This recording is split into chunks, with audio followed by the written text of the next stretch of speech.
تكتب، لانه بالنهايه ما حدا قاعد براسه لترامب ليفهم شو اللي عم بيصير. اتوقع هذا الشيء ممكن ينكشف يمينا او يسارا اذا في حال الاسرائيلي اعتدى على ايران او كثف او اخذ الايراني قرار بضرب اسرائيل ولم يتدخل الامريكي. هون بنقول بدات تظهر انفراج الزاويه بالمسار ما بين تل ابيب وواشنطن، ورح تسمع الاصوات، رح تسمع الصريخ، ورح تسمعي حجز السفاره الامريكيه في القدس ووضع تحت الاقامه الجبريه الا ان تنفذ قرارات امن اطفال اسرائيل من خلال ادراج الامريكان في الحرب و وهون رح تبلش العمليه، وان شاء الله يكون هذا الشيء، لانه ساعتها خلص بتكون العمليه انتهت. مجرد ما امريكا ترفع الغطاء عن اسرائيل انتهت. بهذه البنود اللي ذكرتها حضرتك، عن شو ممكن تتنازل إيران أو بأيها ممكن تكون منفتحة على التفاوض أكثر من غيرها؟ مش حتكون منفتحة، ولكن حيكون في أولويات. بمعنى ممكن أن يؤجل تخصيب اليورانيوم، ممكن أن يؤجل موضوع هرمز، ممكن أن تؤجل الأمور العقوبات، ممكن أن تؤجل موضوع المتحدة، ممكن تؤجل موضوع بند اللي هو متعلق بالمحافظين، مجلس المحافظين بالوكالة الدولية. ولكن البند الأساسي أو البندين الأساسيين في أول وفي ثاني، هدول ما بيتنزل عنهم، هو موضوع خروج القطع العسكرية الأمريكية من المنطقة، أو على الأقل إذا قلصت يطلع من المي من الخليج، خليه بالبر بس يطلع من البحر. والنقطة الثانية موضوع لبنان، إيقاف الحرب الإسرائيلية. هلا هذا يمكن ما يركز عليه كثير لأنه هو بهمه إنه يطلع من الخليج، لأنه إذا أمريكا طلع من الخليج هون راح تكون ورطة، لأنه نتنياهو فورا هيقول له طلعته من الخليج ما راح يضلوا قاعدين عندك، روح جيب لي أنا شرق متوسط عشان يحموني حزب الله ومن صواريخ إيرانيين كنت تضربني.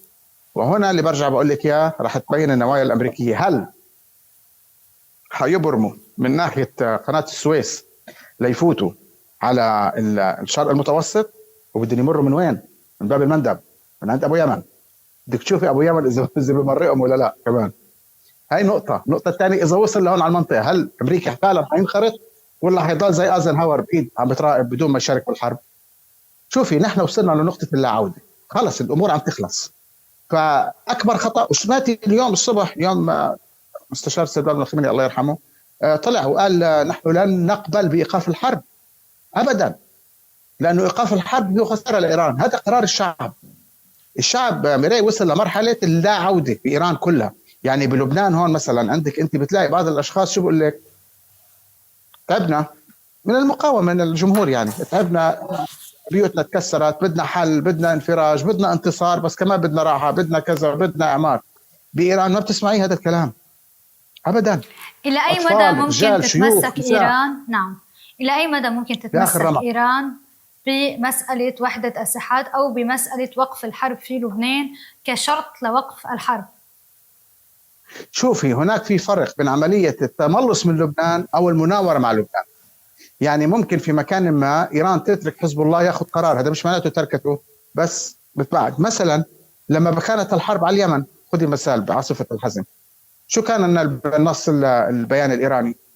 صح؟ مش قالوا نحن ما لنا علاقة، هم قرارهم من عندهم، إصلاحهم هن عم بيصنعوه.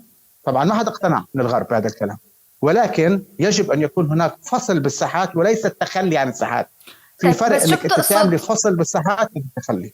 شو بتقصد بقرار لحزب الله؟ تترك قرار لحزب الله؟ حزب الله يتعرض اليوم، يعني من شوي نحن هلا عم نصور حوالي الساعة 5 عصرا، كان من شوي كان في 100 غارة، يعني قرار بشو بده صحيح. هاي هذا التنفيس الإسرائيلي على الغضب من واشنطن بعملية انك انت اخذت قرارات بدون ما تحط بعين الاعتبار امن اسرائيل. ونحن كلبنانيين collateral damage. بالنهاية نحن في حرب، انت في حرب ري. ما فيك تيجي تقولي انه انا هلا هون هاي المنطقة بدي اعزل عن هاي المنطقة. انت في حالة حرب والاسرائيلي ما عم بيرحم حد. شفتي اليوم ضرب في بيروت مثلا، مناطق غربية. طيب هاي شو خاصة؟ لمجرد انه فيها نازحين؟ هذا مش منطق. فما عاد في منطقة محيدة اليوم، خلص لبنان كله في معركة كاملة مع الإسرائيلي. والكل تأكد اليوم لو إنه المعركة لم تفتح بهاي الطريقة، أنا بقول لك يمكن الجهوزية ما كان المفروض يكون في جهوزية من نوع آخر، ما كنا وصلنا لهون، أنا معك. ولكن فكرة التصدي للإسرائيلي كانت واجبة، لأنك إذا ما تصديتي له كان هو راح يفوت عليك، وأنتم نايمين حتلاقوا فوق راسكم بأي حجة بأي مبرر حيدخل، وحلفائه اللي هون راح يساعدوا. شو بتكوني عملتي؟ إذا نازل من بيتك أنت لقيتي جيش لبناني واقف، ما قادر، وبوجه جيش اسرائيلي عم بيعمل امن، عم بيدخل. والكارثه الاكبر وين؟ انه هذا الجندي الاسرائيلي مين واقف جنبه؟ جندي متحده عم يحميه قانونا. شو بتعملي ساعتها؟ فأيها أفضل، نفتح معركة على الإسرائيلي ونصده بس يلتزم على ال5 نقاط، ولا نلاقيه دخل على كل المناطق؟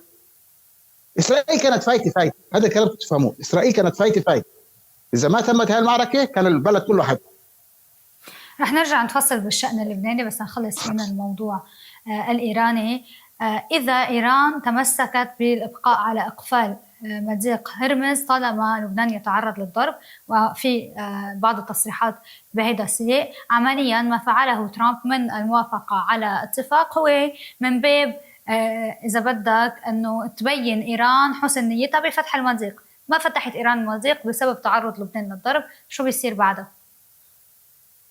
أول شيء المضيق مش مقفل، المضيق معرقل لكل من يساند أمريكا. وشفتوا الفرنسي كيف مرة بواخر، والإيطالي امبارح بعت رسالة، وقبله الهندي، وهلأ الألماني يمكن خلال يومين.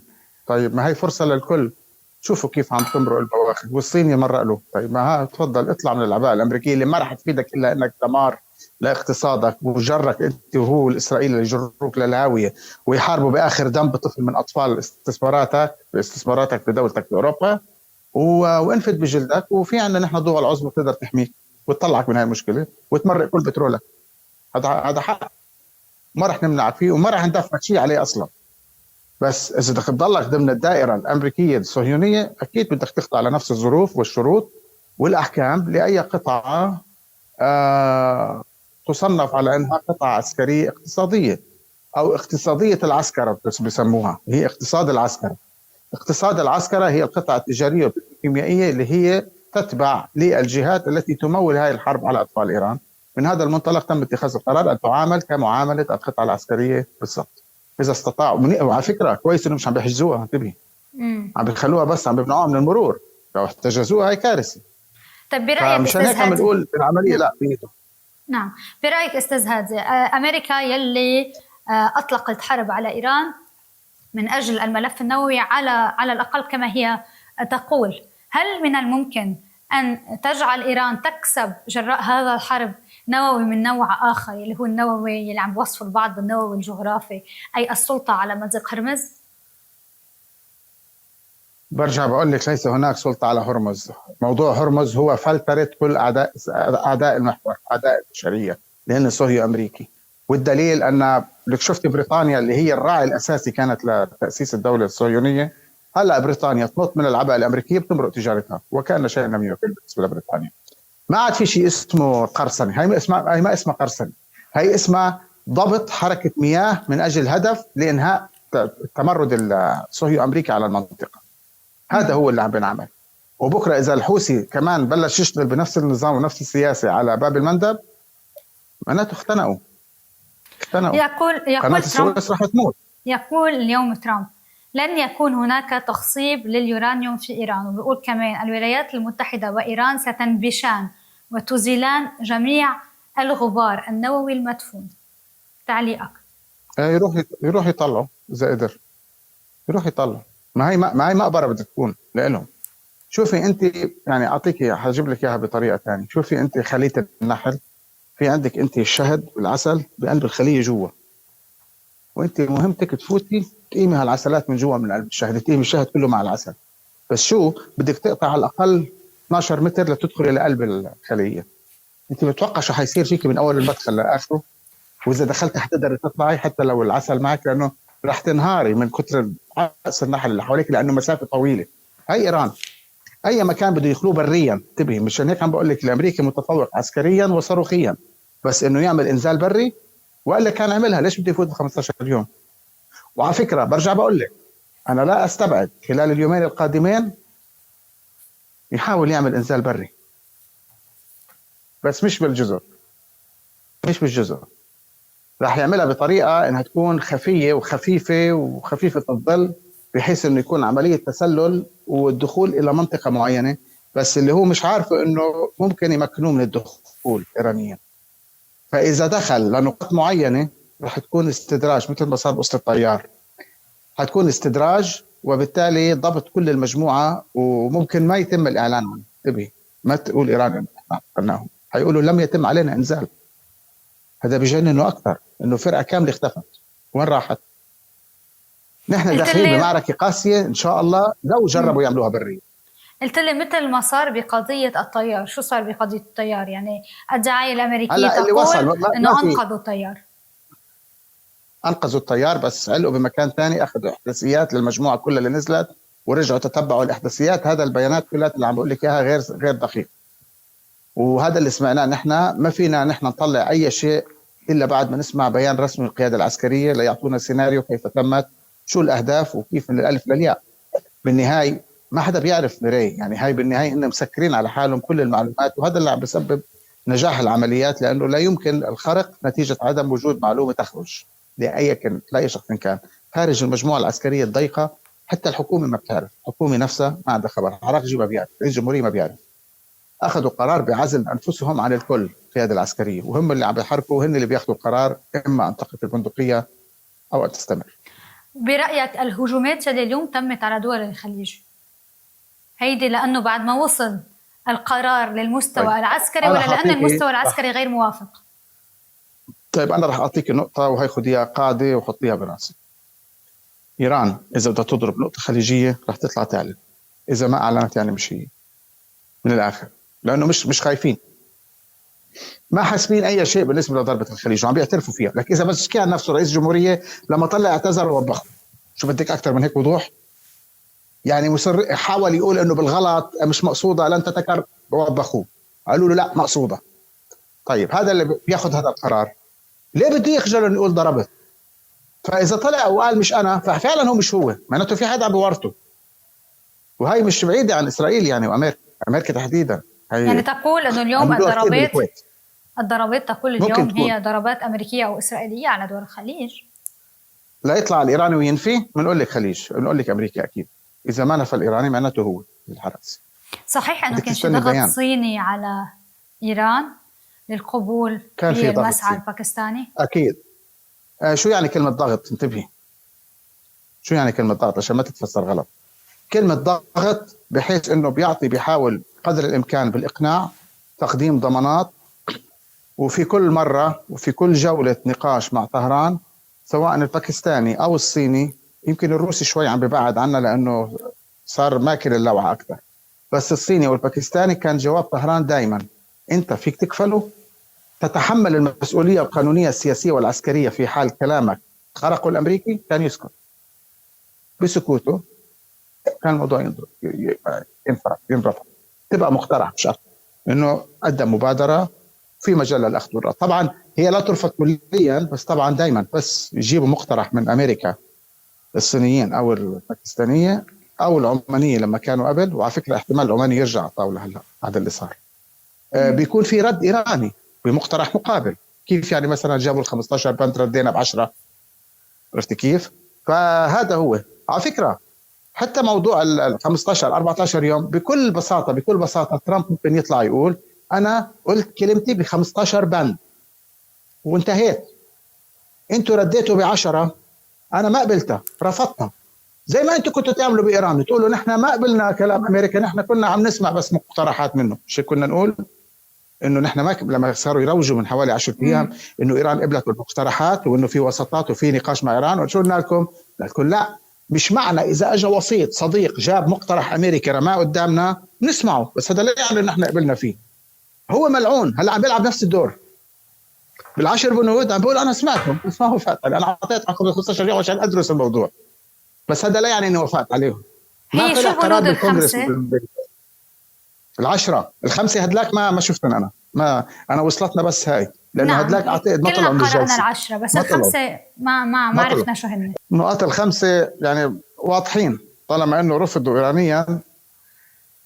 بتوقع انا انه واحد منهم موضوع قطع العلاقات بمحور المقاومه، وموضوع ايقاف امداد السلاح لليمن وقطع العلاقات مع اليمن،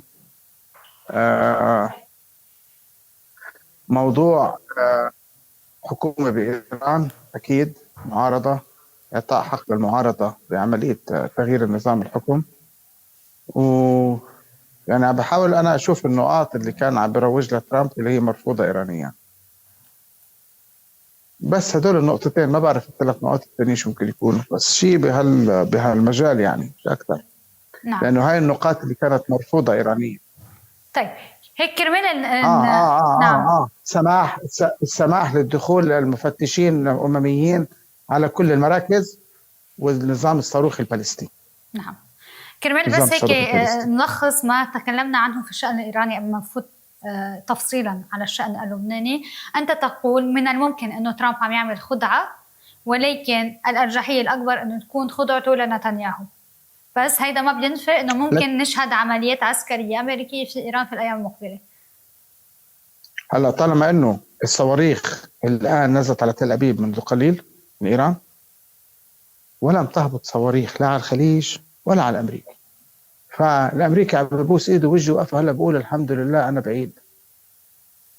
وأنا أعتقد هلا رح تكون عملية استبعاد الأمريكي، إنه خليك برا، طالما أنك أنت عندك أسبوعين خليك أوت. بتهيألي ترامب حيلعب هاي اللعبة، هيترك الأسبوعين ليشوف إذا رح يتم الاعتداء عليه بناء على اعتداء إسرائيل، ساعتها بفوت فيها. بس إذا ما تم الاعتداء عليه أو على الخليجي وبقيت المعركة وجهين إسرائيلي إيراني، أمريكا الأفضل منها لو بيفهموا ببعد على جنب، ما دخلني. حتى وإن بقي مزق هرمز كما هو الآن. لا، ما هو هرمز إذا في حال، انتبه شوف شو عم بخطط الأمريكي، إذا في حال بقيت المعركة أمريكيا إيرانيا إسرائيليا والأمريكي تراجع، ممكن بعد ال 14 يوم بعد ما يثبت الأمريكي إنه أنا وقفت الضرب على إيران وما عادش أشارك مع الإسرائيلي، والقطعة العسكرية الأمريكية بالخليج ممكن أقلصها طالما أنه أمنت إنك ما حتضربني مثل ما أنا أمنت إنك ما حضربك. فبالتالي ممكن يصير في النقاش لبداية مفاوضات مع أمريكا بعد إخراج القطع العسكرية الأمريكية من الخليج، لأنه ما عادش لها قيمة. إذا في حال صار في التوافق ممكن توصل مرحلة إنه الأمريكي يبيع إسرائيل وراح ياخذ ذهب عليه، ذهب